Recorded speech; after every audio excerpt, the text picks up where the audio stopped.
민원련의 미디어 탈곡기.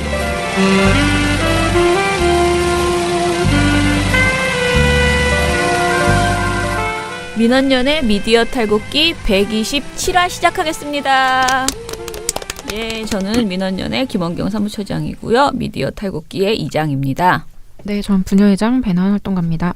네, 청년회장 이봉 활동가입니다. 예, 어제 잠깐 살아나는 듯 하더니 다시 오늘은 굉장히 피곤하면서 확실히 목요일은 목요일인가 봅니다. 어제도 별로 살아난 것처럼 보이지 않았습니다. 저희가 굉장히 피곤해 보이셨습니다. 아니 실컷 자고 일어났는데 왜 이렇게 눈이 아픈지 지금 약간 눈에 염증이 온 것 같습니다. 네, 또. 이렇게 피곤하실 때는 우리 조성지 회원이 보내주신 바카스와 핫식스 이미 핫식스 그리고 아침에 커피. 하나 했습니다. 네. 이거를 바카스 핫식스 커피를 한꺼번에 같이 드시면 뭐 거의 네, 뭐 거의 이제 네. 자, 그러면 오늘 일단은 돌마고 팟캐부터 듣고 오겠습니다.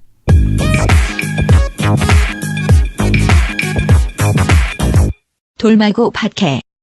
예, 오늘은 좀 양사 모두 연결을 해서 좀 뭔가 새로운 내용들이 있었으면 좋겠는데 일단은 어제 나왔던 그 고영주 이사장과 그리고 그 자유한국당의 그 반응 상당히 어이없는 반응들이 있었어요. 그래서 이것에 대해서 MBC에서 어떤 입장을 가지고 있는지 좀 중점적으로 들어보려고 합니다.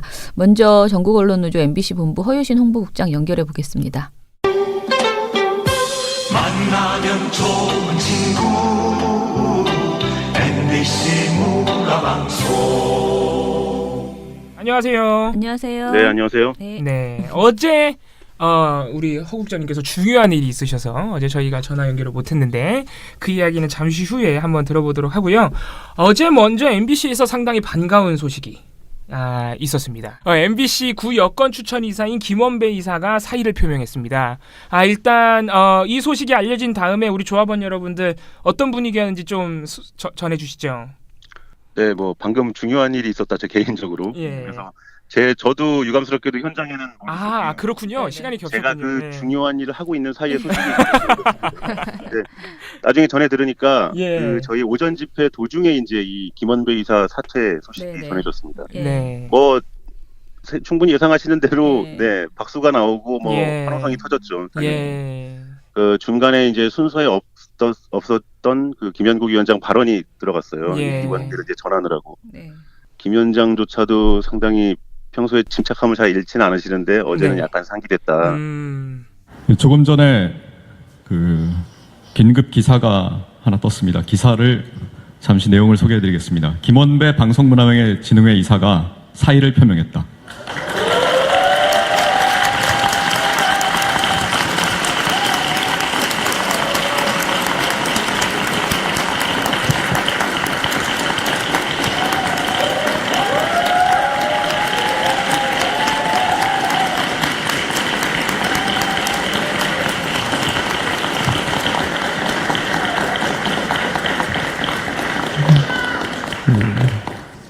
김원배 이사의 사퇴 여부와 상관없이 고용주는 반드시 해임돼야 된다는 게 우리의 입장입니다. 변함없는 입장입니다. 끝까지 싸우겠습니다. 드디어 이제 저희의 파업 어제까지 45일째인데 예. 이제 서서히 어떤 승리의 열기, 승리의 분위기가 조금씩 감지된다. 네. 네, 그런 느낌이었고요. 예. 뭐 말씀드린 대로 김원배 이사 사퇴를 하면서 이제 여야 간 박문진 이사진의 여야 간 어떤 그 힘의 균형이 이제 깨질 상황이 됐죠. 그렇습니다. 예. 그동안 불균형이었던 게 깨지는 거라고 말씀드리는 게 나을 것 같은데. 예. 네. 그렇군요. 사실 예. 불균형이죠. 원래도 예, 이제 원래 불균형이기 때문에. 구성이 불균형이니까. 예. 네. 6명 대 3명, 6대3 구도로 계속 그 구 여권 이사들이 이제 수적 우위로 모든 의사결정과 안건 제기 등을 방해했죠. 구 야권 그렇습니다. 이사들. 예. 그로 인해서 MBC가 끝없이 추락하고 파괴하고 몰락하는데 박문진이 전혀 제동은커녕 오히려 이걸 방조하고 묵인하는 그렇습니다. 사실상의 공범으로 지목이 되었었는데 네. 저희 파업 직후에 유희선 이사가 그만뒀고 어제 네. 김원배 이사가 이제 사퇴를 했으니까 네. 이분들은 이제 여권 출신 이사들이기 때문에 지금 현 여권에서 보임을 하게 될 겁니다. 그렇죠. 예, 그게 자연스럽죠. 네, 그러면 지금 현 여권 3명, 기존의 여권 이사 3분에다가 2분이 합쳐지면 이제 5대4로 역전되는 거죠. 예. 이렇게 되면 김장겸 사장 해임안도 얼마든지 상정해서 처리할 수 있는 있죠. 겁니다. 예. 근데 저 네. 질문이 있는데 네. TV조선 보도를 보니까 지금 그 TO는 사실 뭐 여권 추천이라고는 하지만 다 임기를 채우지 못하고 나갔을 때는 관례적으로 이거 자유한국당의 주장이죠. 네, 예. 이쪽에서 해야 된다. 원래 그러니까 했던 그 세력에서 해야 된다. 이런 식으로 예. 주장을 하더라고요. 자유한국당이 근데 이게 관례적이라는 말을 붙일 정도로 그런 사례가 있었나요? 전례가 있었나요? 저도 어디 처음 들었고요. 아. 그런 관례가 있었는지 모르겠네요. 예. 왜 그런 주장을 갑자기? 관례를 아마 제시를 했을 겁니다. 만약에 예. 있었다면. 예. 기사에서나 뭐 자유당의 주장에서. 근데 예. 없었죠. 근거를 되지는 않고 있어서 예. 모르겠습니다. 있는지도 모르겠는데. 예. 어찌됐든 간에 지금 박문진 이사에 대한 선임권은 법적으로 방통위가 가지고 있는 것이고요. 예. 사실 그 6대3 여야 6대3이라는 것도 법에는 전혀 없어요. 그렇죠. 예. 관행적으로 그렇게 해왔던 겁니다. 예. 박문진 설립 이후에. 맞습니다. 예. 네. 예. 네. 그 자유한국당의 칼럼이 아니죠. 성명이죠. 성명이 어제 예. 나왔었는데 저녁에 방송통신위원회 국정감사에서 더불어민주당과 국민의당이 추천한 방송통신위원도 인정했듯 사퇴한 이사의 후임 선출 권한은 사퇴 이사 추천권자인 자유한국당에 있음을 다시 한번 밝힌다. 그러니 박문진법은 보궐이사 임기는 전임자 임기에 남은 기간으로 한다는 점을 명확히 하고 있다. 이렇게 주장을 해요. 그런데 어찌됐든 어제 저녁 보도들을 보면 대부분이 다음 주 내에 이 두 분의 사퇴를 수리하고 이 후임자를 방통위에서 내겠다라고 지금 얘기하고 있는 네. 거잖아요. 그러니까 저희는 지금 이것이 이제 과거 관례라고 하는 것이 임기 뭐 그거 있잖아요. 자기가 방송통신위원인데 자기가 되게 어디 출마하기 위해서 나갈 때 있잖아요. 그런 적 있었잖아요. 그러니까 자기가 사임하고 그럴 때 임기 중에 아직 그 정권도 그대로 있고 그런 상황에서 보통 그런 정도의 후임을 이제 인정받고 그러니까 이 사람이 나가는 대신에 만약에 민주당 사람이었으면 민주당을 다시 그 자리에 추천하고 이런 식의 일들은 있었지만은 이번의 경우는 역사적 맥락이 완전히 다른데 갑자기 그걸 끌고 와서 지금 우기는 이런 행태는 진짜 그냥 개무시해야 된다.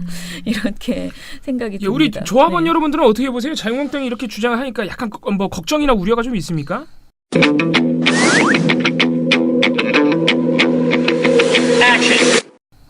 그냥 뭐 전혀 신경 쓰지 않고.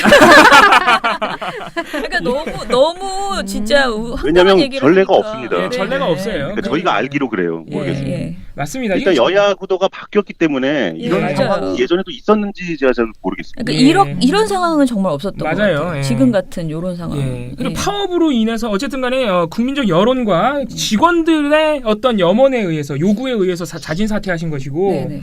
그리고 그런 상황에서 대선이 예상과 다르게 훨씬 더 먼저 이루어져가지고 정권이 교체된 상황이고 네. 아무튼 이런 상황은 전례가 없죠. 김원배 이사가 이제 시민들이 볼 때는 좀 갑작스럽게 사퇴한 것으로 이렇게 보이기는 하는데 사퇴한 이유는 어떻게 지금 드러나고 있나요? 일단 그 여권 이사들, 구여권 이사들에게는 뭐 건강상의 문제나 가족들과의 문제 뭐 이런 것들 때문에 예. 사퇴했다 이렇게 본인이 얘기는 하는데 네. 네. 부담이 됐겠죠 아무래도. 예, 적폐 지금 이사로서, 사실 예. 모건대 총장 예전 재임 시절 비리 사건이 예. 있고요. 그리고 말씀드리기는 조금 네네. 애매합니다만 예. 다른 비리 의혹도 저희가 파악을 하고 있는 게 좀 있었어요. 예. 네. 아직 취재가 완전히 끝나지 않아서 그거를 본인의 의사를 묻고 하는 취재가 좀 있었거든요 그동안. 네네. 그렇군요. 본인의 해명을 듣고. 예. 그러니까 모르겠습니다. 그런 그런 데 과정에서 대해서도 부담을 느꼈을 좀 것 같아요. 네. 느꼈던 것 같고. 취재가 근데- 이루어지고 있었으니까. 네. 예. 근데 이제 뭐 보수 언론이나 이런 쪽에는 뭐 노조에 시달리다가 나갔다. 뭐 생명의 위협을 심지어 느꼈다고. 부인이 생명의 위협을 느꼈다고까지 하시는데 예. 이건 좀 네. 어떻게 예. 생명의 위협까지 합니까? 아니 기자들이 예. 취재하는데 어떻게? 예. 아니 그러니까 노조원들이 이제 뭐 교회에 가서 시위하고 했다는 거죠. 그거 그전에 가지고 그러는 예전 거군요. 집고 하고 뭐 압박을 많이 했다는 건데 사실 모르겠습니다. 저희가 예전에도 지금보다는 강도는 조금 낮았겠지만 예. 박문진 구여권 이사들 사퇴하라고 지속적으로 요구를 해왔는데 그렇죠. 예. 그때는 전혀 압박은커녕 콧방귀도 끼지 않으시던 분들이 예, 이제 와서 최근에 조금 시위 강도가 네. 높아졌다고 해서 생명의 예. 위협까지 느끼실 정도인지 저는 예. 약간 이해할 개복치처럼 수가 깜짝 놀라면 죽는 약간 그런. 알겠습니다. 아, 예. 어쨌든 간에 일단 2명의 여권 이사가 사퇴한 상황이기 때문에 우리의 MBC 본부의 파업의 성과가 좀 드러나고 있잖아. 이런 상황인데 다른 여권 이사 구 여권 추천 이사들 고영주 이사장 포함해서 이분들의 분위기는 좀 어떻습니까? 유희선 이사가 지난달에 나가셨을 때 나머지 예. 5분이 성명을 같이 쓰면서 김양 성명을 쓰면서 예. 우리는 절대 여기에 뭐 굴복하지 않겠다. 네. 이런 탄압에 굴하지 않겠다라고 맹세를 하셨는데 네. 이 일종의 이제 카르텔이 붕괴됐죠. 저희 오늘 아침에 나간 보고의 일면 제목이 적폐 카르텔이 붕괴됐다였는데 아, 그렇군요. 아마 굉장히 지금 곤혹스러울 겁니다. 고영주 이사장의 사퇴설도 지금 돌고 있거든요. 아, 그렇습니까? 그리고 자진 오늘 사퇴 오후에 설인가요? 뭐 그런 설이 있습니다. 지금. 그렇군요. 오늘 오후에 예. 박문진 이사가 또 잡혀 있어요. 예, 임시 이사이겠군요. 아니 지난달에 이미 예정이 돼 있었던 아, 그렇습니까? 예. 이사회고 왜냐하면 이게 수적으로 이제 역전이 될 가능성이 커졌기 때문에 예. 고영주 이사장도 이사장 의장 자리에서 물러날 수도 있거든요. 만약에 이사장 교체나 이런 안건을 상정해서 5명 과반이 찬성을 하면 고영주 그렇죠. 이사장이 이제 의장직에서 내려와야 되는 그렇죠. 거예요. 예. 그냥 평이사가 되는 겁니다. 갑자기. 예. 근데 이게 사실 얼마나 좀 모양새가 안 좋습니까? 그렇죠. 예. 어제 이런 SBS 보도에서 뭐라고 했냐면 고영주 이사장이 자기가 거취를 물러날 수밖에 없으면 뭐 물러나겠다는 식의 말을 했어요. 네, 그런 인터뷰로. 보도도 있었어요. 예. 아, 그렇군요. 고영주 박문진 이사장은 SBS와 통화에서 불신이 많이 가결된다면 물러날 수밖에 없다며 자신의 거취 문제를 고민하고 있다고 밝혔습니다. 언제 제가 거취를 표명하는 것이 공인으로서 부끄럽지 않은 처신인지 한번 고민을 해보겠다는 말씀이죠. 절대 스스로 물러나게 저는 놔두면 안 된다라고 이분은 생각하거든요. 잘못이 너무 많아요. 그러니까 이 사람이 그런 말을 했다고 해서 뭔가를 기다리면서 예. 방통위가 뭔가 그 사인을 기다리는 것은 절대 하면 안 된다. 방통위는 본인들이 해야 할 어떤 관리 감독의 권한에 의거해서 그 사람에게 적절한 조치를 취하는 것이 의무이다라고 생각이 들고요. 그리고 네. 특히 고영주 이사장이 그런 말을 슬슬 흘리면서 시간 끌기를 할 수 있다라고 생각이 들어요. 그래서 그렇게 기다릴 이유도 없고 그럴 시간도 없다. 그냥 방통위가 고영주 박문진 호에 대해서 즉각적인 그 관리 감독의 결과를 내놔서 한마디로 징계성 그것으로 물러나야지 자기가 거취를 결정한다는 식의 그런 시답지 않은 소리에 우리가 말릴 필요가 없다라는 생각이 듭니다. 네, 어제 요거는- 그걸 보면서 네. 굉장히 웃었어요. SBS 보도를 보면서. 이건 이제 네. 민원연의 입장이 우리 조합원 여러분들도 비슷한 생각일 것 같긴 하지만 어떻게 고영주 이사장에 대해서 어떻게 생각하고 계십니까?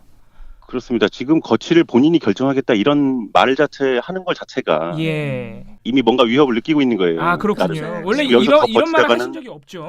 예, 그럼요. 예. 더 험한 꼴 볼 수 있겠다라는 나름의 어떤 위기감을 느낀 예. 발로가 아닌가 그런 아. 말을 하실 정도면. 네. 맞습니다. 예. 다만 근데 이제 뭐 본인이 설사 뭐 자기 발로 물러난다고 해도 예. 지금까지 저지른 뭐 범죄 행위, 공범에 가담한 뭐 행적들 이런 예. 것들이 가려지는 건 아니잖아요. 예. 그렇죠. 네. 방통위가 박문진에 대해서 검사감독권 지금 현재 진행되고 있는 검사감독을 차질없이 이행은 계속 그거대로 해야 될 것이고 네, 네. 박문진, 고영주 이사장 등 일부 박문진 이사들의 범죄 행위 여러 가지 지금 검찰에 고소고발도 돼 있고 네. 예, 뭐 고영주 이사장 같은 경우에는 개인적인 뭐 발언 이런 걸로 지금 재판도 받고 계신데 네. 이런 법적인 절차는 또 그것대로 차질없이 가야 된다. 그렇습니다. 그리고 저희가 지금 한간에는 이제 수적인 우위, 박문진 현 여권 이사들이 이제 수적인 우위를 점할 가능성이 높아지니까 네. 파업도 이제 끝나는 거 아니냐 이런 말씀들을 하시는데 예. 전혀 지금 고려하지는 않고 있고요. 예. 네. 최소한 고영주 이사장이 해임돼야 된다. 그렇죠. 네, 그렇죠. 예. 저희가 뭐 박문진 숫자를 5대4로 맞추기 위해서 파업한 게 전혀 그렇죠. 아니잖아요. 정상화를 해야죠. 말 그대로. 네. 아, 예, 저희 무슨 지금 말 파업 대화와는 전혀 무관합니다. 예, 무슨 말씀이십니까? 어쨌든 간에 성과는 나타났다. 예. 뭐 이렇게 그렇죠. 말씀- 예. 아, 예. 이 얘기를 너무 길게 했는데 이게 약간 연결되는 얘기긴 합니다. 어제 우리 허유신 국장님께서 검찰에 다녀오셨어요. 아, 고생 많이 하셨습니다. 그 부당 노동 행위 관련해서 피해자 진술을 하신 거죠. 이 소식을 좀 전해 주시죠. 네, 그 추석 연휴 직후부터 예. 지금 서울 서부지검에서 저희 특별근로감독 사건이 이제 송치가 돼서 계속 예. 수사를 하고 있는데 네. 추석 연휴 직후부터 조합원들이 하루에 한 2분, 3분, 많게는 한 4-5분까지 계속 지금 그 서부지검에 종일 조사를 받고 계십니다. 그렇습니다. 저도 그 뭐 한 30여 명 되는데 현재까지 저희가 지금 소환 통보를 받은 인원이 많군요. 예. 엄청난 숫자입니다. 예. 그래서 이게 단일 사건의 이 피해자 참고인이 이렇게까지 많은 사건이 얼른 기억이 안 나는데 저도 이제 그중 하나로 어제 다녀왔고요. 예. 일단은 뭐 저도 개인적인 자격으로 갔기 때문에 제가 부당 전보를 당했던 경위, 예. 그리고 그 이후에 어떤 불이익을 또 당했는지, 예. 이게 노조 활동과 어떤 연관성이 있는지 이런 것들을 집중적으로 물으시더라고요. 예. 이 모든 행위는 안광한 김장겸 이 사장 내지는 그 경영진 간부들과 또 어떻게 밀접하게 관련이 있는지, 그들의 지시가 어떻게 이루어졌는지 뭐 이런 것들에 대해서도 묻는데, 물론 이제 이거는 개인적인 경험들을 묻는 거니까 각자에게 어떤 체계적인 이 어떤 범죄의 이 진상을 드러내기는 어렵고, 네. 제 개인적인 입장에서만 말씀을 드렸고요. 근데 저는 다만 이제 또 집행부이기도 하기 때문에 검찰에서도 그 부분을 좀 뭐 처음부터 기대를 좀 하시더라고요. 이 전체적인 틀에서 어떻게 이 노조 탄압이 계속 진행이 되어 왔는지 수년 전부터요. 그것들에 대해서 집행부로서 좀 조언을 드렸고 조사는 밤 11시 반쯤 끝났습니다. 오전 10시. 하루 종일 하셨군요. 말 그대로. 근데 사실 저 같은 경우는 뭐 피해자 중에는 그래도 비교적 양호한 피해자거든요. 심각하게 부당 전보가 양호한 겪으신 분들은 새벽 3-4시까지도 갔었어요. 길게 하셨군요. 조사를. 그 이제 뭐 조합원들이야 각자 이제 한 사람씩 가는 거니까 하루씩 갔다 오는 거니까 뭐 좀 덜하겠지만, 거기 검사님들 뭐 수사관님들은 정말 지금 2주째 거의 집에도 못 가고 정말로 하시는 걸 눈으로 봤습니다. 사람을 만날수록 계속 화가 나겠어요. 네, 검찰 입장에서도 힘들겠네요. 얼핏 듣기로는 하여튼 최대한 지금 속도를 내서 빨리 기소를 하려고 한다. 이 경영진들 말씀은 들었습니다. 어쨌든 간에 검찰의 의진이 있는 것이군요. 이 부당노동 행위 관련해서 이렇게 많은 분들을 조사하고 있다는 것은. 네, 그럼요. 이게 또 시민 여러분들이 궁금해하는 것이, 이게 사실 이명박 정부 국정원의 MBC 장악 문건이 사실 이 부당노동 행위랑 한 몸 아니냐. 그런 지시로 이렇게 노조 기자들, 조합원들을 탄압한 것 아니냐, 이런 식으로 생각하고 계신데, 이게 사건 자체는 어쨌든 별개의 사건이잖아요. 일단 검찰에 접수된 거는 별개로 돼 있지만 사실상 한 몸이죠. 그 검찰은 혹시 이걸 어떻게 보고 있습니까? 지금 그 국정원 블랙리스트 관련해서는 중앙지검에서, 서울중앙지검에서 별도의 팀이 만들어져서 수사가 진행 중이죠. 그래서 지난주에 전영배 전 보도본부장, 저희 지금 현 MBC CNI 사장, 그리고 윤기룡 현 그 MBC 넷 사장, 이런 분들 과거에 이제 경영진들이 일부 소환 조사를 받았고요. 아마 조만간 김재철 전 사장도 불려갈 걸로 지금 보고 있습니다. 당연히 가야죠. 이 블랙리스트가 국정원에서 작성되고 MBC로 그게 전달이 돼서 MBC 최고위층 경영진이 어떻게 이거를 지시하고 실행했는지 이런 것들은 그쪽에서 담당을 하는 것 같고, 그렇군요. 그걸로 인해서 발생한 노동 탄압과 노조 파괴, 이 부분은 이제 특별 근로감독에서 다뤄졌기 때문에 서울 서부지검에서 지금 하고 있는 상황인데요. 뭐 본질적으로는 그 인과관계가 둘 사이에 명확하죠. 그렇죠. 그래서 이제 수사도 지금이야 별개로 하고 있지만 언젠가는 이게 연계되지 않겠느냐, 많은 시민분들이 궁금해하세요. 그래서 한번 여쭤봤습니다. 오늘 그 중요한 일이 MBC가 많아가지고 좀 길게 이야기를 나눴습니다. 혹시 오늘 그리고 내일 우리 MBC 본부 조합원 여러분들 특별한 일정 있으시면 소개해 주시고 마무리하겠습니다. 네, 뭐 오늘은 박문진 이사회가 있어서요. 이따가 이제 저희 낮에 또 박문진 앞에 가서 시위를 하게 될 거고, 오늘은 특히 이제 김원배 이사 사퇴 이후에 어떤 상황이 전개될지 여러 가지 예측하기 어려운 지금 분위기가 있고요. 그냥 한 가지 광고 말씀을 드리면, 다음 주 수요일에 다음 주 수요일 25일 저희가 파업 콘서트를 개최합니다. 이 시민들을 그동안 이제 여기 뭐 다양한 통로에서 뵙긴 했지만 이제 마지막으로 파업의 어떤 뭐 이때가 저희가 승리를 선언하는 자리였으면 좋겠지만 예. 어떻게 될지는 아직 예상은 안 되나 예. 시민들과 조금 가깝게 소통하는 자리로 저희가 콘서트를 만들었고요. 예. 기획을 했고요. 예. 일단 뭐 출연진이 그래도 나름 화려합니다. 뭐 전인권 밴드, 뭐 예. DJ DOC, 예. 장기화 얼굴들 그리고 예. 우리 블랙리스트 방송인들도 많이 오세요. 김미화, 김어준, 배칠수 이런 분들 그렇군요. 또 인사를 드릴 것 같고요. 저희 MBC를 떠난 대표 아나운서 얼굴들 그분들도 오랜만에 다시 동료들 또 시민 여러분들 앞에 서서 인사를 드리는 순서가 있을 것 같습니다. 25일 저녁 7시에 서울시청 앞 광장입니다. 예, 다음 주 수요일이군요. 네, 뭐 날씨도 좋고 하니까 예. 나오셔서 같이 즐겨주시면 고맙겠습니다. 그게 참 다행인 게 그래도 김원배 이사가 중간에 사퇴를 해줘가지고 네. 좀 더 좋은 분위기에서 그날 우리 콘서트 분위기가 더 흥겨울 것 같다는 생각은 듭니다. 예, 알겠습니다. 그 한 가지 걱정이 우리 자유한국당이 자꾸 어깃장을 놓아가지고 많은 분들이 김원배 이사가 사퇴했는데도 걱정이 좀 있습니다. 그래서 우리 MBC 본부 조합원 여러분들이 긴장을 놓지 않고 끝까지 싸워주시길 기대하면서 오늘 소식은 여기서 마무리하겠습니다. 내일 또 연결하도록 하겠습니다. 감사합니다. 네, 감사합니다. KBS 한국방송 네, 이어서 전국 언론노조 KBS 본부의 최건일 기자님 연결하겠습니다. 안녕하세요. 네, 안녕하세요. 안녕하세요. 네. 오늘도 우리 KBS 조합원 여러분들의 파업 소식, 들을 소식이 아주 많이 있습니다.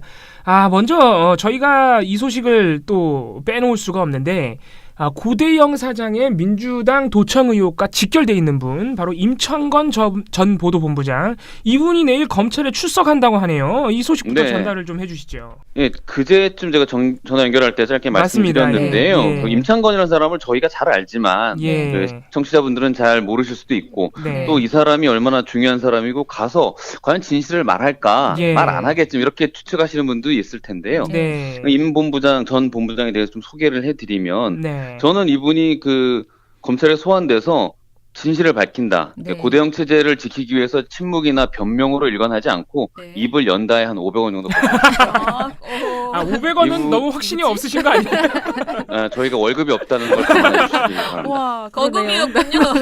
네, 큽니다. 500원. 그러면 어느 정도 확신이 있으신 거네요. 왜냐하면은 제가 뭐 이분하고 짬밥 차이는 좀 나지만 그 기억나는 사례들이 몇 개가 있어요. 그렇군요. 이분이 일을 굉장히 열심히 하시는 분이었어요. 제가 어린 시절에 봤을 때에도. 근데 문제는 뭐였냐면 무조건 열심히 한다는 거예요. 그러니까 어떤 지시든지 간에 그게 옳고 그름에 대한 판단, 민주적이냐, 이게 정당하냐 이런 판단보다 앞서서 일을 더 열심히 하시는 분이라는 평가를 저는 이제 개인적으로 하고 싶고요. 그러다 보니까 제가 지켜가 본 것만 해도 정권이 바뀌어도 뭐 정책기획센터장, 대전 총국장, 그리고 2011년에 이번에 문제가 되는 도청 의혹 사건 당시 보도국장이었는데 보도본부장을 2013년에 하게 됩니다. 실제로 어느 정도였냐면 그 KBS 출신의 그 안영환 전 의원 있잖아요. 그분이 이제 초선 때 국정감사에서 그 KBS 국정감사를 하면서 임창건 씨를 이렇게 세웁니다. 그 자리에서 일어나 보세요. 그러면서 저 전에도 잘 나갔고 지금도 잘 나가는데 당신을 보면 KBS 인사가 굉장히 탕평적으로 이루어지는 거 아니냐 이렇게 질문하니까 네 그러고 대답을 하신 분이에요. 이분이. 무슨 말인지 알겠습니다. 그러니까 이분은 이 뉴스타파에서 전화로 이제 도청 사건에 대해서 폭로한 게 우연은 아니라고 저는 봐요. 이 길현영 그 전 사장 퇴임 저희가 퇴진시킬 때 당시에도 길 사장이 이런 얘기를 했어요. 그러니까 뉴스가 완전히 멈춰도 자기는 안 나가겠다. 상관없다. 뉴스가. 근데 그 말이 공개가 되고 나서는 나는 그런 말 한 적이 없다라고 바로 부인을 합니다. 이게 그 방송사의 사장으로 살 수 없는 멘트였잖아요. 그런 부분이. 위기가 닥치니까 부인을 해버리는데 그 당시에 내가 이 얘기를 들었다라고 새노조 부위원장한테 털어놓은 사람이 임창건 씨예요. 이분이 증언 전문가군요. 그렇죠. 그러니까 아주 중요한 국면 때마다 내가 이걸 들었다. 근데 그게 이제 방송이 되거나 보도가 되면 야 개인적인 얘기였는데 아니면 난 그렇게 얘기한 게 아니라 악마의 편집이었다. 이렇게 다시 이제 바꾸는 상황이 반복이 되고 있어요. 이번에도 최경영 뉴스타파 기자 같은 경우에 저희 KBS 선배신데 최경영 기자한테 속내를 개인적으로 털어놨기 때문에 이게 보도될지 몰랐다라는 건 작은 거짓말이에요. 최경영 기자가 어떤 기자입니까? 임창건 전 본부장은 정세 판단을 굉장히 잘하시는 분이고 당시 같이 함께 했던 사람들에게 욕을 먹더라도 승산이 있는 쪽에 정확한 정보를 제공하는. 뉴스타파에 전화하면서도 굳이 이런 얘기 하잖아요. 대외적인 업무는 고대영 당시 본부장이 다 했다. 녹음기 같은 그런 핸드폰 같은 거 있잖아. 예. 그런 거를 누구야? 그 민주당 쪽에 누가 그 갖다 줬다. 그 문건을 우리가 만든 거야. 그건 맞아. KBS에서 우리가 보고서를 만든 거지. 이 업무 성격상 이 대외 업무는 일단 보도본부장이 관장을 해요. 당시 KBS 보도본부장은 현재 KBS 고대영 사장. 이런 얘기를 굳이 하는 이유는 나를 불러서 고대영을 데리고 오면 됩니다라는 암시적인 그런 멘트가 아니었나 해석을 해봅니다. 예전에 한번 본부장실로 제가 이제 노조 집행부를 하고 있을 때 부르더라고요. 그리고 친분은 없었는데 개인적으로 둘이 앉아있는 자리여서 녹취는 하지 못해서 아쉽지만 그때 이런 얘기도 하더라고요. KBS 사장이 청와대랑 이렇게 끈이 약해지면 승냥이 같은 사람들이 사장 자리를 노리기 때문에 KBS 사장은 언제나 청와대와 끈끈한 유대관계를 해야 된다라고 자기는 생각한다. 그러면서 이제 KBS 뉴스의 편향성에 대한 근거를 그런 이유 우리가 이렇게 할 수밖에 없다는 변명을 했던 기억이 나면서 그때 충격적인 말도 했어요. 본인도 그 노조 집행부를 했던 적이 있다면서 너를 보면 내 어린 시절을 보는 것 같아. 뭐 이런 충격적인 발언을 했던 기억이 납니다. 이분이 생각보다 굉장히 재밌는 분이에요. 캐릭터가 참 좋네요. 말씀하실 때 이렇게 배를 긁는 버릇이 있어서 고대영 사장은 입을 특이하게 움직이잖아요. 이렇게 모두 한 가지씩 그 행동적인 뭔가 특성을 갖고 계신 분들 같아요. 배를 긁으면서 얘기를 하시더라고요. 정말 재밌는 분이에요. 어쨌든 간에 이분이 뉴스타파 보도로 보신 분들은 알겠지만은 고대영 사장의 주도 하에 민주당 도청이 이루어졌다는 걸 분명히 증언을 했어요. 그러니까 왜 저렇게까지 얘기하나 그랬는데요. 그러니까 저희도 이분이 무슨 마음을 먹고 하는 것처럼 느껴질 정도로 시청자가 보기에도 아무튼 간에 내일 검찰 조사가 이루어지니까 우리 최건일 기자님의 500원만큼의 확신 꼭 진실을 말해주길 한번 기대해 보겠습니다. 이게 고대영 사장에 만약 연루돼 있다는 게 검찰 조사 결과 밝혀지면 이게 이제 고대영 사장의 어떤 진퇴 문제와 직결되지 않겠습니까? 어떻게 보고 계세요? 일단 고대영 사장이 이 도청 사건의 책임자인지 여부에 대한 수사가 진행이 되는 게 당연한 순서잖아요. 그렇게 되면은 고대영 사장이 출석을 해야 되는 문제가 생기고 그분에 대한 부담감은 상당히 커질 겁니다. 곧 26일 날 시작되는 국정감사를 앞두고 있는 상황도 있고 그 이후에 뭐 확인 감사까지 하면 굉장한 압박으로 작용할 것으로 예상이 됩니다. 이거 또 고대영 사장님 하면은 이 국회 가서 절대 주눅 들지 않는 분이에요. 대답하지마 사건 기억하시죠? 2016년 국정감사 유승희 민주당 의원.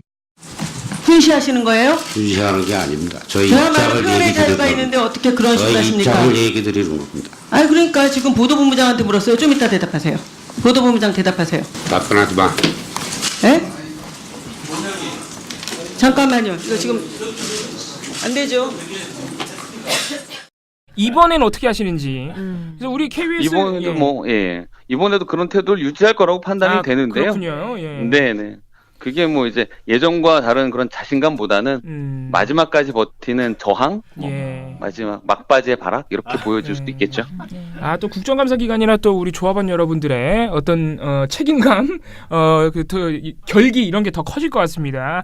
네네. 자, 다음 질문으로 좀 넘어가 보겠습니다. 우리 KBS 사측이 고대영 사장 등 경영진이 참 기행을 많이 하시는데 우리 뭐 쇠창살 포함해서요. 이게 저희가 전해드린 소식인데 전속 성우분들의 노조에 가입하고 이런 일들이 있었습니다. 근데 회사가 이 부분에 대해서 문제를 제기했다고요? 뭐라고 도대체 한 건가요? 저희 회사에도 법률 전문가들이 있습니다. 법무실이 있고 모든 대형 회사들 보면은 변호사를 고용해서 직원으로 해서 법적 대응을 하는데 어제 그저께 그 회사에 입장문 같은 게 나왔어요. 내용이 뭐냐면은 단체 협약에 이 새노조와 회사가 맺고 있는 단체 협약에 전속 성우는 계약 사항이 다르기 때문에 노조원으로 가입할 수 없도록 되어 있는데 이분들을 왜 가입을 시켰냐? 그리고 지금 현재 총파업 대우에 1직급, 우리 회사의 직급 4직급부터 쭉 위로 올라가면 1직급까지 있거든요. 예. 뭐 관리직급도 있지만 1직급 직원들은 노조에 가입할 수 없는데 왜 총파업에 참여하도록 독려하고 있냐. 예. 이런 부분에 문제 제기를 아주 법률적 용어를 써가면서 뭐 신의 성실의 원칙을 저버렸고 뭐 이런 부분까지 써가면서 글을 썼더라고요. 그래서 그냥 넘어갈까 하다가 혹시 저희 조합원들이 오해가 있을 수 있을 것 같아서 저희들이 성명서로 대응을 했는데 잘 아시겠지만 단체 협약이 굉장히 중요한 합의입니다. 노사 간에. 그렇죠. 예. 사규나 취업 규칙에 우선하는 아주 중요한 합의지만 이것보다 위에 있는 게 노동조합법입니다. 이 노동조합법에는 이렇게 돼 있죠. 모든 근로자는 자유로이 노동조합을 조직할 수 있고 가입할 수 있다. 그렇습니다. 그러니까 단체 협약을 저희가 2010년쯤에 맺었는데 그때 맺을 당시에는 이제 전속 성우나 1직급은 이제 회사 측하고 협의를 해서 아마 당시 집행부가 판단했을 때는 이러이러한 고려 조건이 있으니까 이런 식으로 단체 협약을 맺었지만 현재 기준에서 봤을 때 노동조합법과 상치되는 부분인 거잖아요. 그렇죠. 상위법을 어긋나는 거예요. 그럴 경우에는 상위법에 적용되는 모든 노동자는 노동조합에 가입할 수 있다라는 상위법을 지키는 것이 당연하고 이게 바로 상위 규범 우선의 원칙 뭐 이렇게 얘기를 하더라고요. 이런 부분을 지키라고 얘기한 거고 또 하나는 1직급자들을 지금 뭐 노조 가입이 안 된다고 얘기를 하는데 그 성창경 위원장이 있는 KBS의 공영노조라고 들어보셨죠? MBC에 자주 인터뷰하시던데요. 몇 분, 조합원이 몇 분 안 되죠. 체제 비호를 위해서 이번에 국정감사에 증인으로도 참석을 하시더라고요. 근데 이분이 1직급이에요. 1직급이 위원장을 맡고 있는 이 공영노조에 대해서는 사측이 아무런 얘기가 없으면서 왜 그러는 거죠, 그럼? 자기들을 위해서 발벗고 나선 노동조합에는 아마 다른 잣대를 들이대고 있는 게 아닌가 이런 생각이 듭니다. 사실 단체 협약 위반은 사측이 고대영 수장 취임 이후에 더 많이 했죠. 그 뭐냐면은 저희가 신입사원 뽑으면 노조 교육을 하거든요. 그렇죠. 우리 회사에 이러이러한 노조가 있으니까 원하는 데 가입하십시오. 이렇게 교육을 하는데 이걸 일방적으로 폐지를 했고요. 그 단체 협약에 명시된 그 본부장, 보도본부장, 뭐 편성본부장에 대한 신임 투표 결과를 회사가 이행을 해야 되는데 그 불신임으로 나온 사람을 부사장으로 영전시키는 이런 일도 저질렀습니다. 뭐 이런 뭐 셀 수 없이 많은 일들을 했는데 그런 것부터 원칙대로 원상 회복시키는 게 우선이라고 생각을 합니다. 뭐 무슨 입장을 발표했나 했더니 역시나 또 자기네들 입맛에 맞는 사실관계만 골라와서도 왜곡을 했군요. 알겠습니다. 파업 소식을 좀 전달하겠습니다. 오늘 집회에 참석하신 분들 몇몇이 아주 화려합니다. 저희가 미리 전달을 받았는데 네, 이분들 소식 특히 우리 서민 교수님 발언을 보니까 너무 재밌네요. 좀 소개를 해주시죠. 서민 교수님 저희 칼럼으로도 늘 빵빵 터지는데 또 일단 우선 가장 먼저 소개되실 분이 오늘 지금 막 집회가 시작될 텐데요. 그 윤창현 SBS 본부 위원장이 오십니다. 부러운 분이죠. 부러운 분이고 뭐 저희는 이제 대박 협상의 달인, 뭔가 들고 있는 사람, 뒷짐에 뭔가 들고 있는 사람 이렇게 표현을 하는데 얼마 전에 노사 협상이 타결이 됐죠. 방송사 최초죠. 사장 임명 동의제를 도입하기로 노사가 합의를 했습니다. 민영 방송이. 이 공영 방송이 어디까지 따라갈 수 있을지 참 그 목표 지점을 설정하는 좋은 본보기를 주셨다고 생각을 하는데요. 사장뿐만 아니라 방송 편성, 시사교양, 보도 부문 최고 책임자에 대해서도 임명 동의제를 실시하기로 합의를 했고 더 중요한 거는 적폐 세력을 올해 안에 처리한다. 이것까지 합의를 했더라고요. 대단한 성과를 이뤄내신 분인데 오늘 어떤 힘을 주고 가실지 약을 올리고 가실지 이건 한번 들어보시면 그런데 우리 KBS 그리고 직접 출연 참석은 못 하시는데 저희 KBS 기자협회에서 매번 그 유명인들 만나서 KBS 뉴스에 대한 이야기를 듣는 VCR을 제작하고 있어요. This is KBS라고 KBS를 좀 디스해달라, 손을 내달라라는 내용으로 만나 뵙고 있는데 지금까지 뭐 가수 전인권 씨, 배우 문소리 씨, 박재동, 화백 등 여러분들을 만나서 간단한 인터뷰들을 해오고 있는데 오늘 공개된 영상이 서민 교수님입니다. 단국대 의대 기생충학과 교수인데 칼럼으로 유명하시죠? 맞습니다. 이분이 이 영상에서 재밌는 얘기를 하셨는데 회충이라는 거 아시죠? 뱃속에는 기생충, 회충. 어릴 때 그 회충약 많이 드셔보셨죠? 뭐 검사하셔가지고 약 몇 알씩 드시고 막 그랬던 기억 나실 텐데 회충이 멸종을 했어요. 회충이라는 기생충이 왜 멸종했느냐. 얘네들이 좀 그냥 여기서 얌전히 살면 괜찮은데 좀 부귀영화를 노리고 저 위에 가면은 좋은 게 있다는 생각으로 막 위로 올라오다가 결국 입으로 막 나오는 그런 사태 때문에 사람들한테 혐오감을 줬고 회충을 박멸해야겠다 이러는 생각이 들었거든요. 그래서 완전하게 박멸 약을 먹이고 그래서 약을 만든 거다. 그렇죠. 그래서 뭐 초등학생부터 해갖고 쭉 고등학생까지 회충 박멸이 전 국토에 퍼졌죠. 예. 이런 것처럼 이 적폐 세력에 대해서도 경고를 하셨는데 너무너무 위로 올라오려고 하지 마라. 예. 분수를 지켜라. 예. 이런 말씀하시고 또 이 기자들에 대해서도 자기가 맡은 자리에서 국민에게 봉사를 해야 된다고 생각을 해야지 뭔가를 더 얻으려고 하지 마라. 이 회충 같은 일이 벌어진다. 그리고 또 충고를 하신 거는 이번에 뭐 싸움에 이기고 나서라도 진짜 청산이란 게 어려우니까 시스템을 확실히 만들어서 그렇습니다. 권력의 간섭에 벗어나길 바란다. 이렇게 말씀하셨는데 이 KBS에 대한 애정이 남다르신 이유가 있더라고요. 아, 그렇습니까? 이게 대외적으로 잘 이름이 알려지게 된 배경이 KBS 아침마당에 출연하시는 게 계기가 됐대요. 그렇군요. 그래서 네, 남다른 애정이 있으시더라고요. 예. 또 우리 아침마당이 우리 KBS 간판 프로그램이지만은 고대형 체제 아래서 블랙리스트를 집행한다던가 이런 일이 있어서 지금 안타까운 상황인데 서민 교수님도 네. 인연이 있었군요. 아, 그런데 네네. 우리 KBS 조합원 여러분들이 우리 SBS에 너무 그렇게 기죽지 않으셔도 됩니다.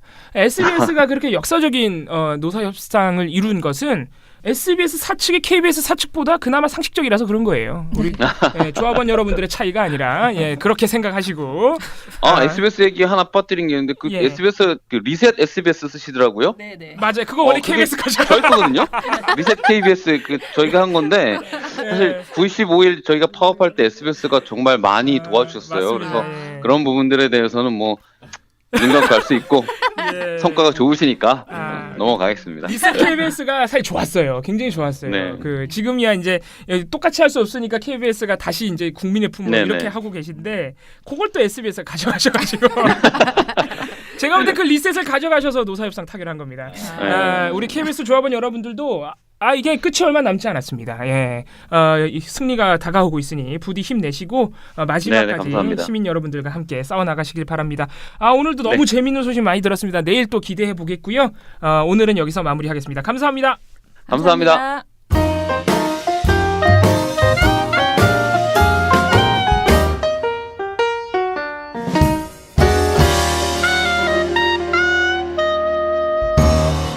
돌마고 팟캐. 예, 저희 내일 또 여전히 파이낸셜 센터 앞에서 돌마고 파티. 이제는 다르게 말하죠. KBS, MBC 정상화와 언론적폐 청산을 위한 시민문화제 열립니다. 내일은 정말 여러분들이 꼭 아셔야 할 KBS 이사회 그리고 MBC 박문진 이사회의 적폐 이사 열전을 저희가 알려드릴 거예요. 정말 쪽집게 가회로 만들어달라고 했습니다. 양사에서 자사 이사들이 뭐가 문제인지 어떤 사람들인지 정확하게 정리한 동영상을 발표할 거고요. 그리고 이 위원장들이 그 자신들의 이사가 누가 더 적폐인가에 대해서 발언해 주실 겁니다. 양사위원장이 나오셔서. 네, 그리고 뭐 저희가 늘 하던 그 시민 발언도 있고요. 또 지지 발언도 있고 그리고 이번 주에는 특히 다음번 저희가 돌마고 파티가 사실상 금요일 날 열리지 않아요. 왜냐면 그 다음 날 저희가 또 촛불 1주년 촛불 1주년입니다. 드디어 그 집회가 있어서요. 그 집회에 우리가 올인하기로 하면서 그 집회에서 선전전을 저희가 열심히 여러분들 많이 나오실 테니까 그날 선전전을 하려고 하는데요. 그래서 이제 그 촛불 1주년 집회가 열린다는 것을 그 촛불 사회자 박진 씨께서 나오셔서 열심히 설명해주고 또 지금 사실은 그 퇴진행동 기록기념회에서 저희에게 정말 많은 도움을 그동안 주셨어요. 돌마고에. 그래서 돌마고와 같이 하는 단체 대표 겸 그리고 여러 가지 의미에서 박진 씨가 나와서 그러니까 여는 발언을 해주시기로 했습니다. 여러 가지 재미있는 내용이 많이 있을 것 같으니까요. 내일 제가 생각하기에 그동안에 어떤 돌마고 파티보다 유익한 내용으로 채우실 것 같습니다. 많이 오셔서 같이 해주시기 바랍니다. 그리고 다음 주에는 아까 MBC가 이야기했던 다음 주 수요일 날 MBC 파업 콘서트 열립니다. 그것도 많이 와주시기 바랍니다. 예, 그러면 오늘 돌마고 팟캐는 이걸로 끝!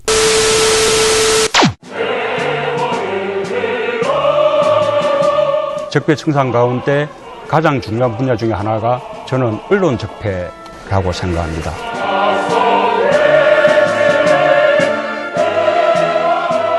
민원연에 대한 압도적 지지가 대한민국의 새 시작을 여는 힘입니다.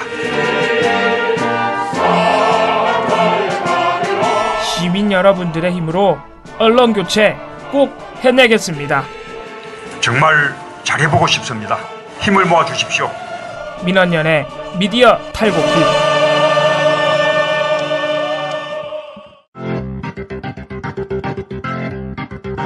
방송 여러 가지 일들이 있었는데요. 먼저 짚지 않을 수 없는 것이 17일 날 백남기 농민 사망 사건에 대한 수사 결과가 발표되었죠. 근데 지금 검찰이 거의 유족의 고발장을 접수한 지 2년 만에 일단 이 수사 결과를 발표한 것이고, 원래 그 사망 원인에서 바꿔서 지금 사망 원인을 살수차 직사살수로 인한 외인사로 인정을 했습니다. 네. 원래 인정을 안 했죠. 근데 예. 이걸로 인해서 지금 당시 현장 총괄 지휘관이었던 구은수 전 서울경찰청장, 그리고 신모 전 서울경찰청 제4 기동단장 등 뭐 물대표를 조작했던 경찰관 등이 다 기소되었는데요. 문제는 지금 강신명 전 청장은 당시 경찰청장이었는데 서면 조사만 한 번 받고 책임 없다라는 결론을 받았어요. 왜냐? 당시 집회 당일날 경찰청 상원실에서 집회를 지켜보긴 했는데 관련법상 직접 책임을 묻기는 좀 어렵다. 총책임자인데요. 네. 그죠. 굉장히 납득하기 어렵죠. 네. 그래서 유족은 굉장히 반발을 하고 있습니다. 일단 보도를 하지 않은 매체는 한 군데 있습니다. MBC 봅니다. MBC. 저도 MBC. 들렸습니다. 네, MBN만 보도를 안 했습니다. 아 뭐야, 비슷한 애들끼리 왜 그래? 그러니까요. 네, 다 보도를 했는데 대신 MBC는 보도는 했는데 14번째 꼭지로 31초 단신 보도를 단신이야? 했습니다. 네. 정말 그냥 딱 두 줄로 보도를 한 것이고요. 나머지는 다 보도를 했는데 보도 내용에 문제가 있었던 매체는 한 군데가 있습니다. TV조선. 들렸습니다. 네, 채널 A였는데요. 에이씨, 오늘 컨디션 좋지 않네. 네, 오늘 약간 좀 평소와는 다르죠, 방송사들이. 보도 제목이 물대포 진압 2년 만에 경찰 4명 기소 이건데요. 6개 방송사 중에 유일하게 보도 말미에 사건이 마무리됐지만 일각에선 경찰에만 책임을 묻고 불법 폭력 시위는 눈 감아준 게 아니냐는 지적도 나옵니다. 채널A 뉴스 윤준호입니다. 또 나옵니다. 진짜. 라는 언급을 덧붙여줍니다. 아니 백남기 농민은 경찰 때문에 죽은 게 맞으니까 완전 별개의 문제지 뭐. 네, 아무튼. 네, 그래서 좀 눈에 띄는 짓을 했고요. TV조선도 이런 짓까지는 안 했습니다. 네. 또 하나 17일 날 좀 화제가 됐던 것 중에 하나는요. 이현 전 세월호 특별조사위원회 부위원장이 국정감사에 참석해서 굉장히 좀 놀라운 증언을 하나 했는데요. 뭐냐, 현기환 청와대 정무수석하고 현정택 정책조정수석이 세월호 참사 당일 박 전 대통령의 7시간 행적에 대한 조사를 막았다. 그러니까 아예 사람 이름을 말하면서 이 사람들이 막았어요라고 증언을 한 겁니다. 그래서 좀 이건 보도가 많이 된 편이었는데요. 이걸 보도하지 않은 방송사가 2군데 있습니다. 혼란스럽다. 괜찮지. 앞에서 다 틀려가지고 혼란스럽다. 자신감을 가지세요. 전 그래도 MBC TV조선. 아니야. 잠깐만. MBC TV조선 하나 나왔고요. 저는 MBC TV조선 갑니다. 뭐 고민해봤자 사실 소용은 없는 거 아닙니까? 채널A, KBS. 네, 완전 2개 다 틀리셨고요. MBC 보도 안 했고요. MBN이 또 보도 안 했습니다. MBN이었어요. MBN이 다 보도를 안 하고 있네요. 지금 어떤 식으로 근데 나머지 보도를 한 곳들도 좀 문제가 많았는데요.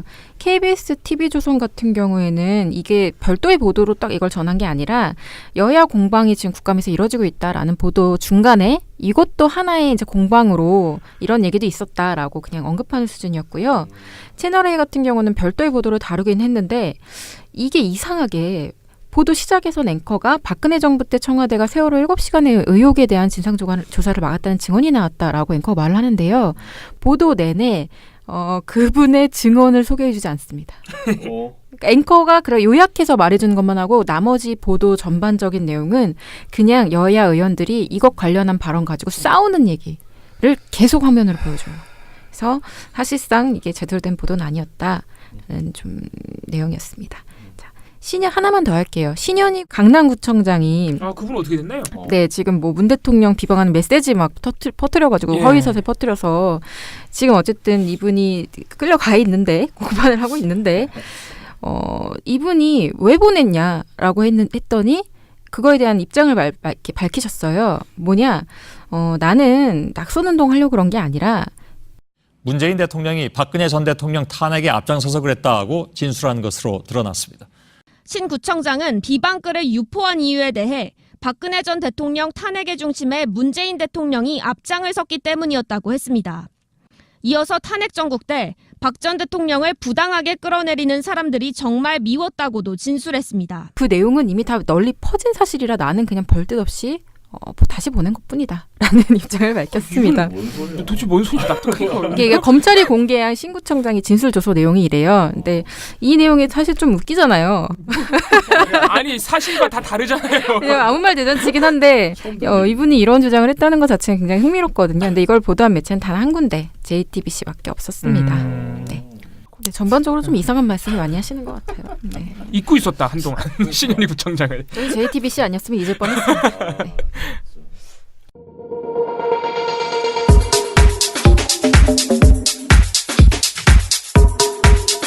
종편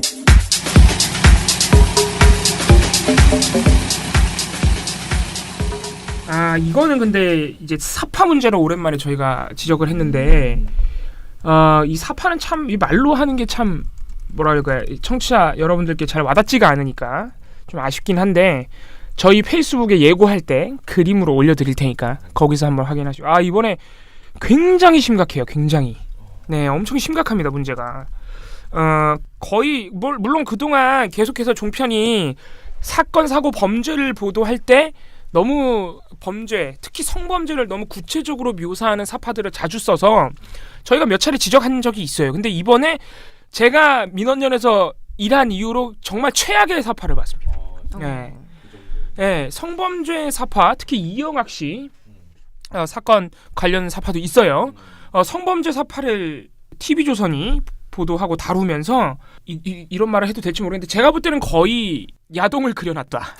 제가 이런 식으로 지금 표현하고 있는데 진짜로 그래요. 예. 지금 봉우 씨는 사실 이렇게 사적인 자리에서 이제 밥을 먹을 때 자기가 마스터다 막 그런 말들을 하시는데 그런 마스터도 놀랄 정도였단 정말 말입니까? 깜짝 놀랐어요. 처음 봤어 이런 거는. 이거 그러니까 딱 보는 순간 방송에 이런 게 나와도 돼 싶어요. 그러니까 이게 뭐 그동안 여러 가지 자극적인 사파가 났을 때 그냥 좀 너무 심하네 이런 정도였다면 이번에 깜짝 놀랄 만큼의 정말 심각한 사파인데 예를 들어서 먼저 말씀드릴 거는 주로 이 사파를 잘못 쓰는 방송사는 TV조선 MBN이에요. 채널 A는 조금 덜한 편이고 이번에는 TV조선이 문제가 됐는데 TV조선 보도본부 한라인입니다. 10월 16일 방송이고요. 이영학 씨 사건을 다뤘어요. 이때 이 이영학 씨 사건을 다루면서 이 주제를 시작하는 앵커의 발언 자체가 좀 웃긴데 이 이영학 씨 사건 중에서 3대 의혹이 있대요. 그중에서 가장 관심을 끄는 것이 이영학 씨 계부의 이영학 씨 부인 성폭행 혐의랍니다. 물론 거기까지는 이해할 수 있습니다. 그러면서 이제 그 부분에 대해서 집중적으로 다루기 시작하는데 역시나 우리 TV조선 보도에서도 지적이 됐지만 뭘 이렇게 공방식으로 동일한 비중으로 다루느냐. 계부가 총으로 부인을 위협해서 성폭행을 했다라는 주장과 이영학 씨의 주장과 그리고 나는 합의하에 관계를 한 것이다. 그러므로 문제가 없다. 그리고 이영학 씨가 부인이 성폭행을 당했는데도 계부와 부인을 다 데리고 가족여행을 갔다. 이거를 묶어서 역시 성폭행이 아닌 가능성이 있다는 어떤 반박 주장 이걸 이렇게 동일하게 다 계속 다루고 있단 말이죠. 그래서 이게 이제 관심을 끈다 이거예요. 물론 이런 소식을 전할 수는 있습니다. 나온 진술들이니까. 근데 이걸 동일하게 다루면서 상당히 집중 조명을 하는데 바로 이때 사파가 등장을 해요. 말 그대로 이영학 계부라는 이렇게 뭐랄까요 이름표를 단 한 남성이 총기를 들고 피해자를 성폭행 피해자 그러니까 부인이겠죠. 이영학 씨 부인을 위협하면서 성폭행하는 사파인데 말 그대로 성폭행을 하는 사파고 성폭행 직전으로 보이는 사파입니다. 그러니까 이 가해자가 피해자의 상의를 벗기고 있고 그래서 피해자의 상체 일부가 드러난 그리고 피해자는 눈물을 흘리고 있는 그러니까 거의 엄청나게 구체적이에요.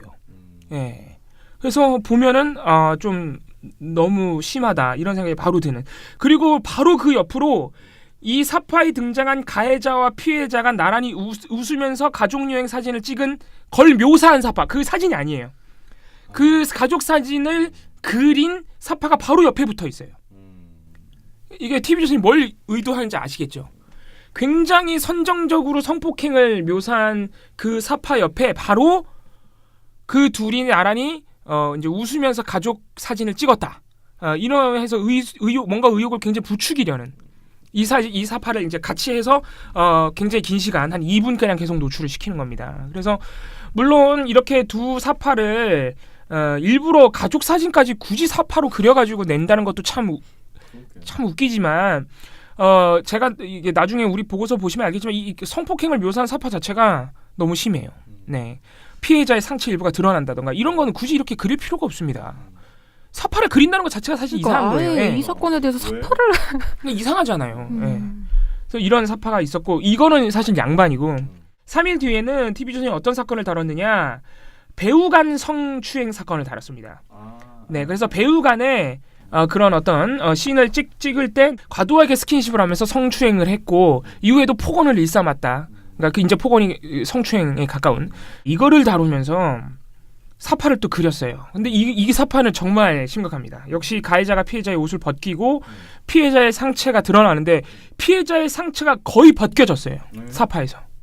제가 너무 구체적으로 묘사하는 것도 잘못된 거기 때문에 아무튼 상당 부분 노출이 됐습니다. 그러니까 너무 구체적으로 이 범죄 상황을 묘사를 한 거예요. 아까도 말씀드렸지만 성범죄뿐만이 아니고 폭행 사건 이런 사건들을 다룰 때 굳이 사파를 그릴 필요가 없습니다.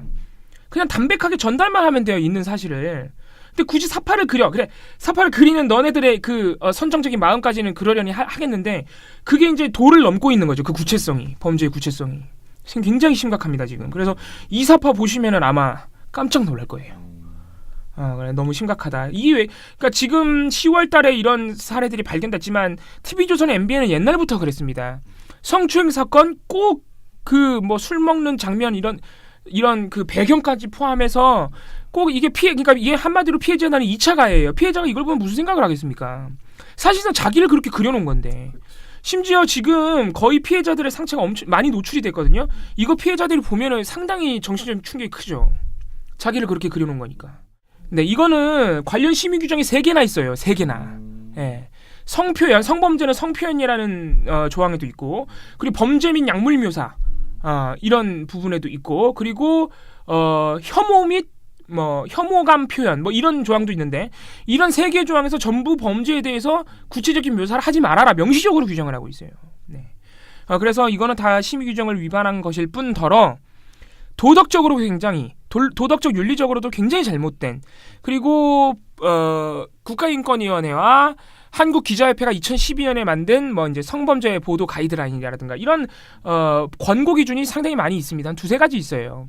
꼭 성범죄가 아니라 그냥 범죄 보도 가이드라인도 있습니다. 이런 데서 만든 권고 기준을 기자들이 한 번만 읽어도 이런 식의 행태를 할 수 없다는 점. 네, 그래서 기자들에 대한 기초 교육이 상당히 필요하다. 네. 물론 이게 기자들의 잘못은 아니겠죠. 이게 방송사가 일부러 이렇게 할 가능성이 굉장히 높은데 그래서 TV조선의 이 사파는 반드시 방송심의위원회에서 방송통신심의위원회에서 중징계를 이거는 관계자 징계가 나와야 돼요, 정말로. 네, 그래서 그런 수준의 사파가 너무 많이 나오고 있습니다.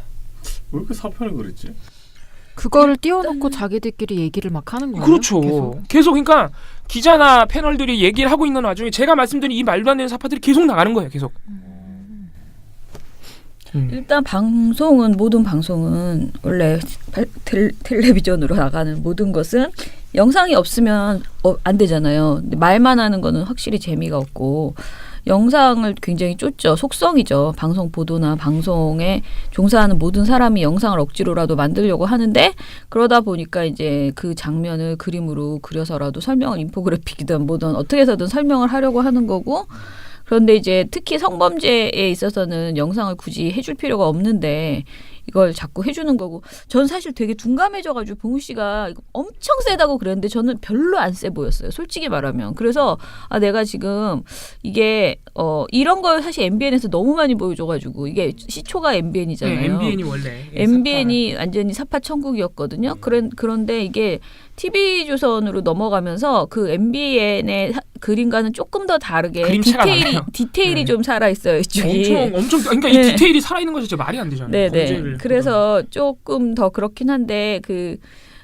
사파를 아예 안 쓰는 게 가장 그러니까 저는 선정적이냐 아니냐 그거보다 사실 이렇게 봉 씨 얘기를 듣고 여러분이 만약에 민원인 홈페이지에서 이걸 보시잖아요. 그러면 오히려 실망할 거예요. 왜냐면 너무 세다고 했는데 아니야, 세요. 아니야. 한번 나중에 보세요. 아니 이게 뉴스 프로그램, 시사 프로그램에 나온다고 생각해보세요. 너무 세다고 했는데 네, 시사 그런데 프로그램에 나온다고 생각해보세요.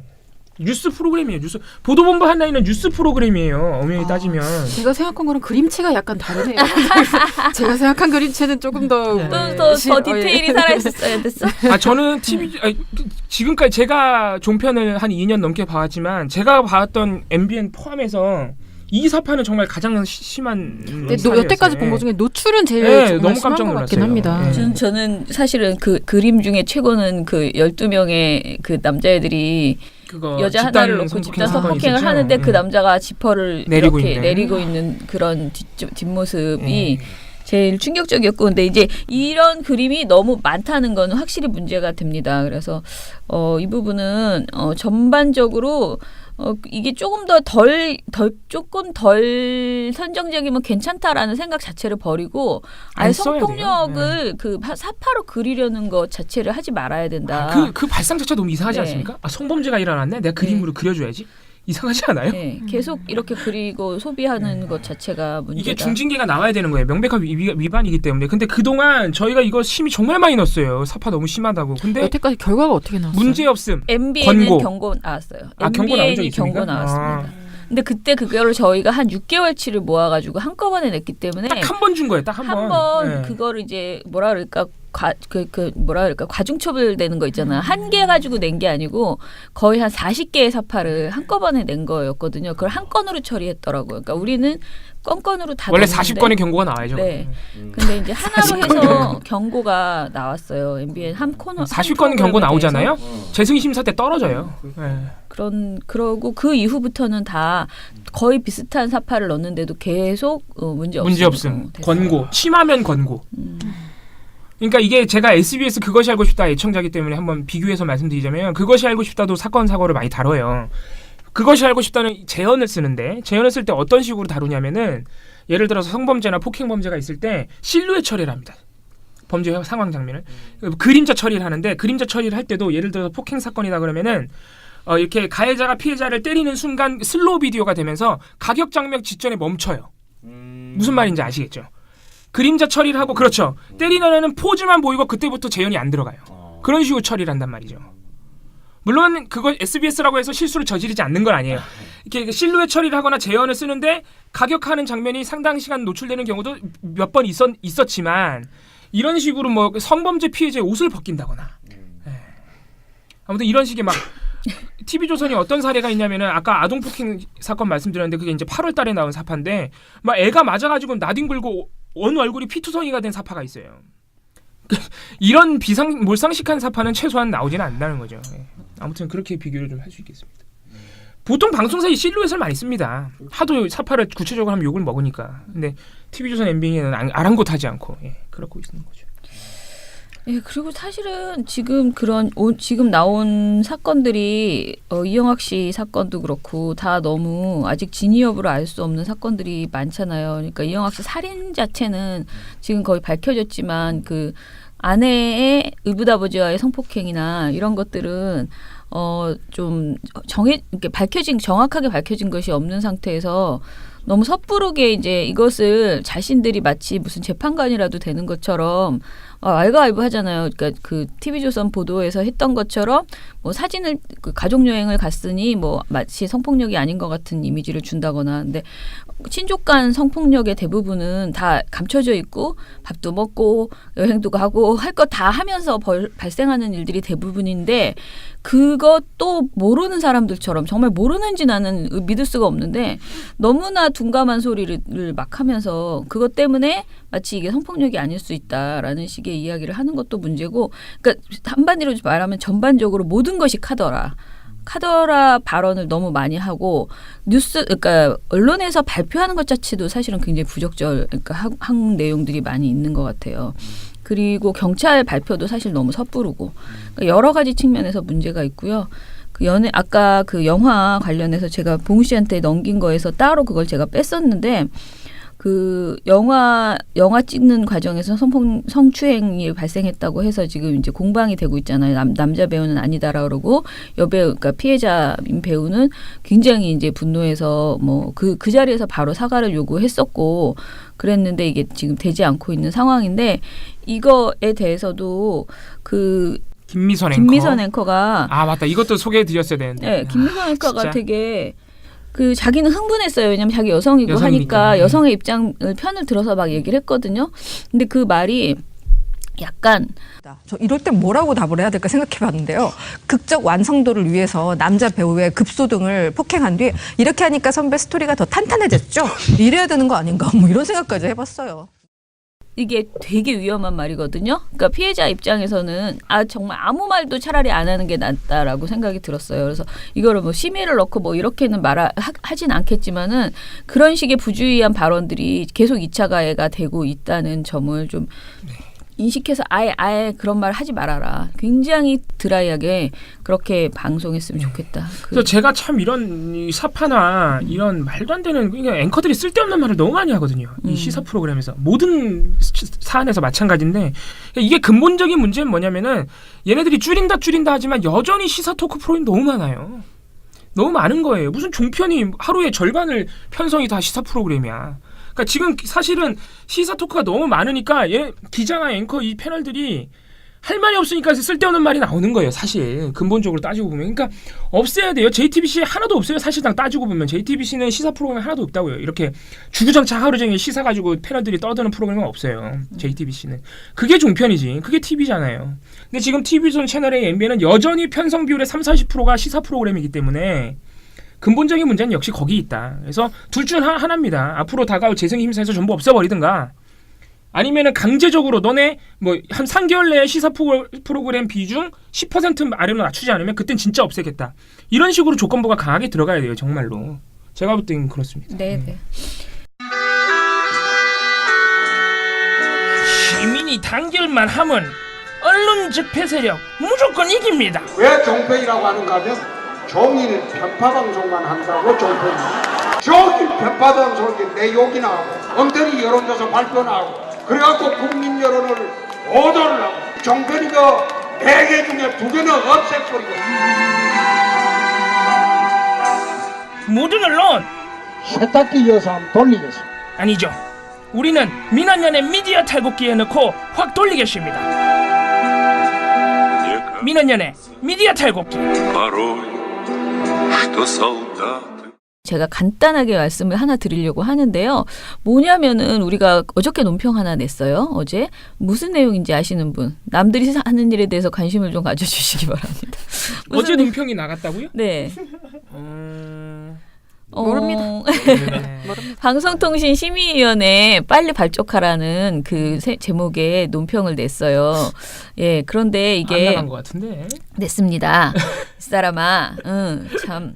자, 왜 이거를 했냐면요. 사실 저희 이 내용을 똑같은 내용을 이미 한 달도 전에 한번 발표를 했어요. 방송통신위원회가 무려 지금 130일 동안 파행되고 있습니다. 안 열리고 있어요. 130일이면 도대체 얼마인가요?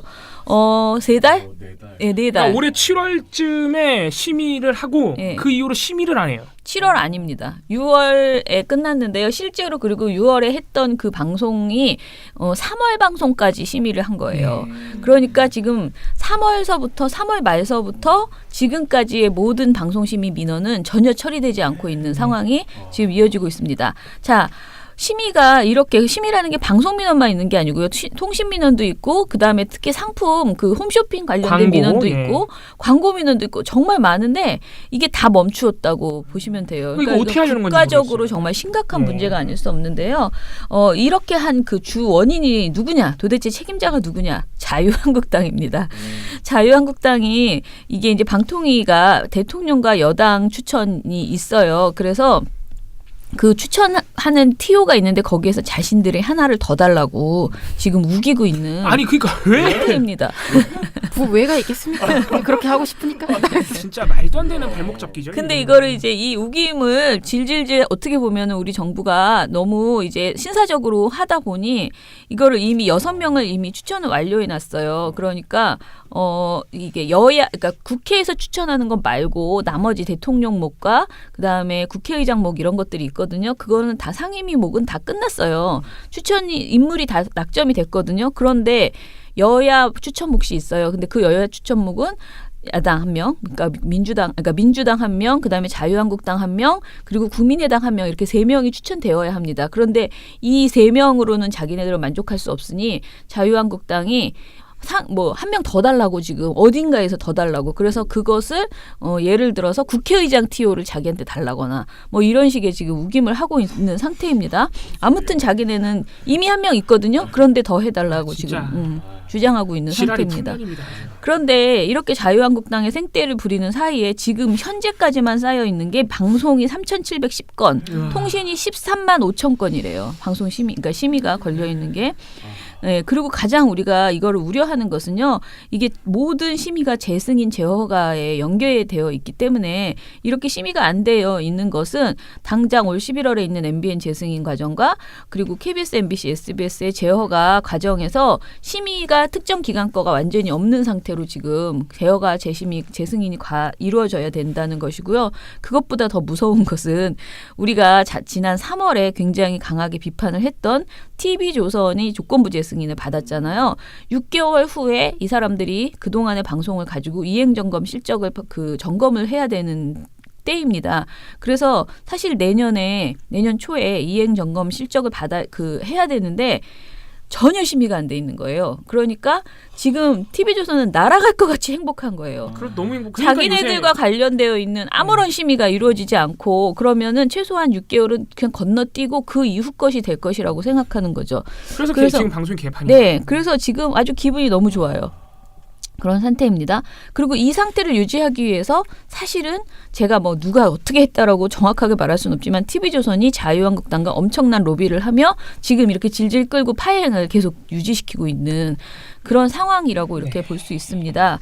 그래서 저희가 냈던 성명에서는 뭐라고 이제 얘기를 했냐면은 아시다시피 지금 그 이행점검 실적에서 가장 중요한 것은 특히 TV조선의 오보, 막말, 편파 관련된 심의 규정이 5건 이상 나오면 TV조선은 이제 킬이에요. 날아가야 돼요. 그런데 이것이 나오지 않을 가능성이 굉장히 많고 그 이유는 졸속 심의가 될 가능성이 높기 때문이에요. 만약에 지금 당장 출범을 시킨다 하더라도 내일 출범을 시킨다 하더라도 너무 많이 밀려있기 때문에 무슨 교수님들이 선풍기 이렇게 해가지고 그 성적 내듯이 막 졸속으로 볼 가능성이 많고요. 근데 저도 심의를 해봤지만 이 심의라는 게 정말 엄중하게 해야 되고 그다음 형평에 맞아야 돼요. 그렇지 않으면 받는 사람들도 사실은 TV조선 입장에서도요. 만약에 5개가 나왔다 칩시다.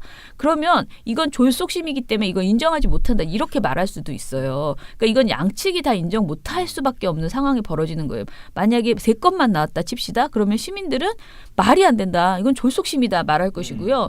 5건이 나와서 TV조선이 큰 일이 당하게 되면 TV조선이 또 이번에는 졸속심이다라고 할 거예요. 그래서 졸속심의의 이 시비에서 벗어날 방법을 만들어야 됩니다.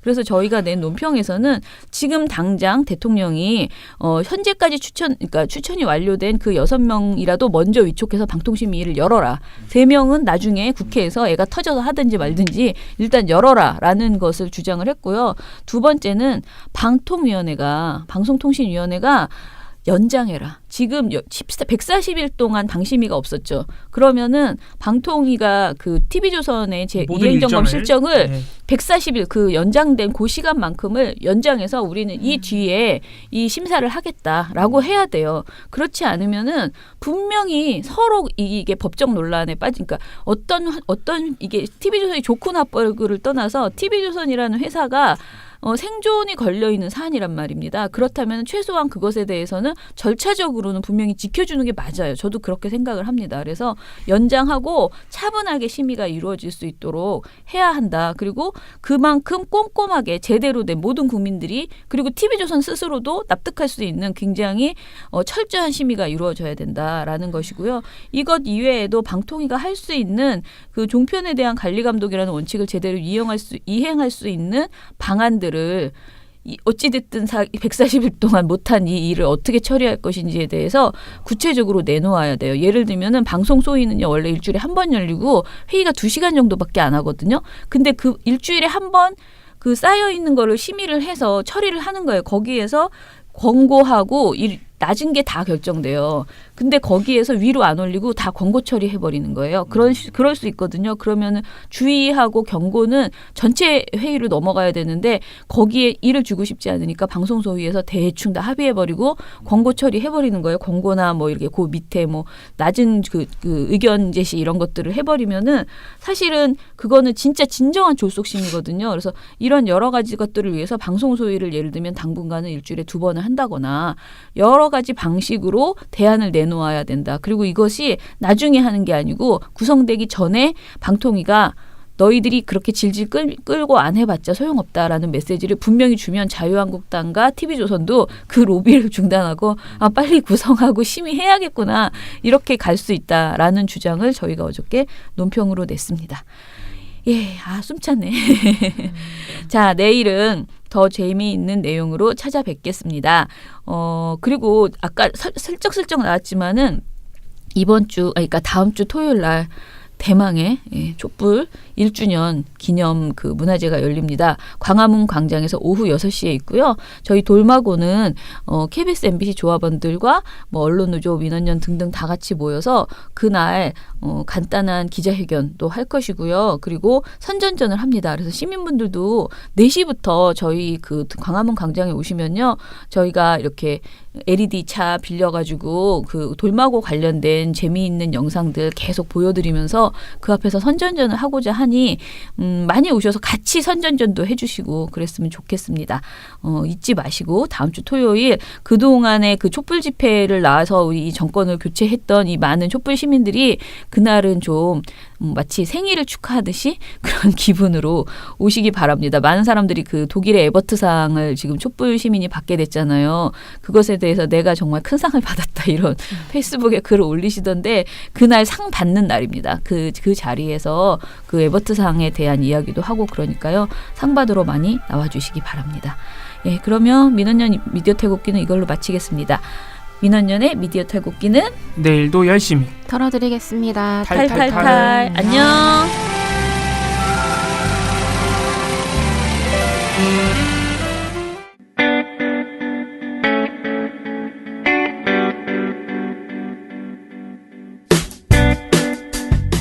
안녕하세요. 민원연의 이봉우 활동가입니다.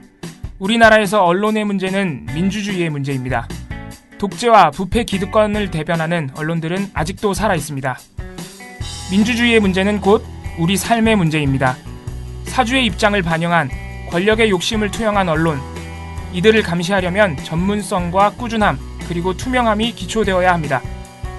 민원연은 1984년부터 시민단체로서 언론을 감시해오고 있습니다. 민주언론시민연합은 여러분의 소중한 후원으로 투명하게 운영됩니다. 민원연 후원으로 언론을 감시하고 견제하는 활동에 힘을 보태주세요.